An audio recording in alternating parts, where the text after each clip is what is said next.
శ్రీకృష్ణ పరబ్రహ్మణే నమః. శ్రీమద్ భగవద్గీత మొదటి అధ్యాయమైన అర్జున విషాద యోగంలోని 13వ శ్లోకం. తతశంకాశ్చ భైర్యశ్చ పణవానక గోముఖాః సహసైవాభ్యహన్యంత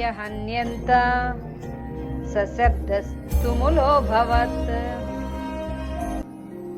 తాత్పర్యం: భీష్ముడు శంఖనాదం చేయగానే కౌరవ సేనలోని వీరులందరూ ఒక్కసారిగా శంఖాలూదారు, బేరీ తాడనము గావించారు. పణవ, ఆనక, గోముఖ యుద్ధ వాద్యములన్నీ ఒక్కసారిగా మారుమ్రోగినవి. ఎవరేమి ధ్వనింపచేయుచున్నారో తెలియకుండా అంత క్రమశిక్షణ లేని గోలవలే తోచింది. శ్రీమన్నారాయణాయేతి సమర్పయామి. సర్వం శ్రీకృష్ణార్పణమస్తు. ఓం అస్మద్గురుభ్యో నమః. జై శ్రీమన్నారాయణ.